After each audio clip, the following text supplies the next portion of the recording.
దసరా సెలవులు ముగియడంతో గ్రామాల నుండి హైదరాబాద్ నగరానికి ప్రజలు తిరుగు పయనమయ్యారు. దీంతో హైదరాబాద్ నగరానికి వచ్చే అన్ని రహదారులు వాహనాలతో రద్దీగా మారాయి. మరి ముఖ్యంగా హైదరాబాద్ విజయవాడ హైవేపై వాహనాల రద్దీ పెరిగింది.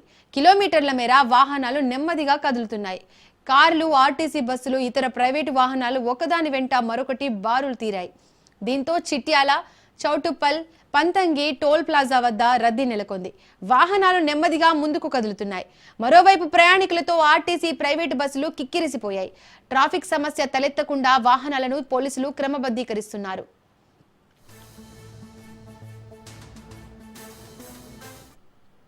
రైట్, ఇక ఇదే అంశానికి సంబంధించి మోర్ అప్డేట్స్ మా ప్రతినిధి పుల్లారావు అందిస్తారు. పుల్లారావు, ఇంకా దసరా పర్వతం ముగిసిన తర్వాత మొత్తం కూడా పల్లెవాసి పట్నం మాట్లాడుతున్న పరిస్థితి నెలకొంది. దీంతో మాత్రం జాతీయ రహదారులపై పూర్తి స్థాయిలో వాహనాలు భారం చేసిన నేపథ్యంలో కనపడుతుంది.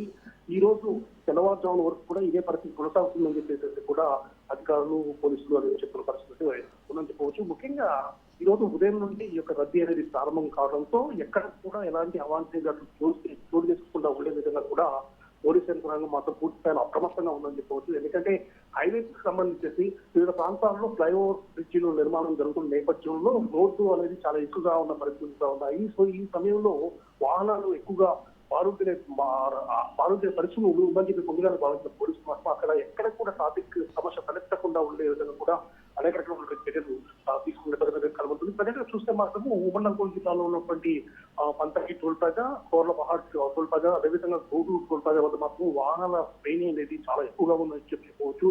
ముఖ్యంగా విజయవాడ నుండి హైదరాబాద్ కు వెళ్లే మార్గం సంబంధించి పంతంగి టోల్ ప్లాజా వద్ద ఉన్నటువంటి 16 గేట్లకు గాను ఆల్రెడీ 9 గేట్లను హైదరాబాద్ మార్గం వైపు ఓపెన్ చేసిన పరిస్థితి ఉంది. సో దీంతో వాహనదారులు అనేవారు వారి యొక్క వాహనంతో త్వరగానే బయటికి అంటే టోల్ ప్లాజా బయటకు వెళ్తున్న పరిస్థితి కనబడుతుంది. అదేవిధంగా నేషనల్ హైవే సిబ్బంది అయిపోయింది, అదేవిధంగా పోలీసులు అయిపోయింది, పోలీస్ యంత్రాంగం అయిపోయింది, పూర్తి స్థాయిలో సమన్వయం చేసుకుంటూ ఎక్కడ కూడా ఎలాంటి ట్రాఫిక్ కలగకుండా జాగ్రత్తలు తీసుకున్న నేపథ్యం అయితే ప్రతినిధులు. ఎందుకంటే ఈ రోజు తెల్లవారుజామున కూడా ఒక చిన్న యాక్సిడెంట్ కూడా జరిగిన నేపథ్యం అయితే ఉంది. సో ఈ విధంగా వాహనాల తిరిగింది కాబట్టి వాహనదారులు అనేవాళ్ళు వేగంగా వెళ్తూ ఎదురుగా వెళ్తున్నటువంటి వాహనాలు ఢీకొట్టడం, అదేవిధంగా ప్రమాదం జరిగే అవకాశం ఉందని చెప్పి భావించి పోలీసు యంత్రాంగం మాత్రం పూర్తి స్థాయిలో అప్రమత్తతో వ్యవహరిస్తున్న పరిస్థితి అయితే ఇప్పుడు ప్రజలకు కనబడుతుంది. ఇదే పరిస్థితి మాత్రం ఈ రోజు తెల్లవాళ్ళ వరకు కూడా కొనసాగే అవకాశం ఉందని చెప్పేసి కూడా పోలీసు నిర్వాహకులు, అదేవిధంగా పోలీసులు కూడా చెప్తున్నారు. ముఖ్యంగా పోలీసులు మాత్రం పూర్తి స్థాయిలో బందోబస్తు నిర్వహిస్తున్నారు. ముఖ్యంగా ఎక్కడైతే ప్రమాదాలు జరిగే ప్రదేశాలు ఉన్నాయో అక్కడ కొన్ని సిగ్నల్స్ ఏర్పాటు చేయడం జరిగింది. అదేవిధంగా వాహనదారులు కూడా చెప్తున్నారు చాలా జాగ్రత్తగా నిదానంగా వెళ్ళమని చెప్పేసి కూడా వాళ్ళు చెప్తున్న పరిస్థితి క్లియర్ గా కనబడుతుంది. అదేవిధంగా ట్రాఫిక్ సమస్య తలెత్తే ప్రదేశాల్లో మాత్రము ఆ సమస్య ఉత్పన్నం కాకుండా ఉండే విధంగా కూడా పోలీసులు, అదేవిధంగా నేషనల్ హైవే సిబ్బంది మాత్రం అనేక రకాల జాగ్రత్తలు తీసుకున్నారు. సో ఈ ఉన్నటువంటి దసరా పండుగ రద్దీ అనేది ఈ రోజు తెల్లవారుజాము కూడా కొనసాగే అవకాశం అయితే స్పష్టంగా కనబడుతుంది.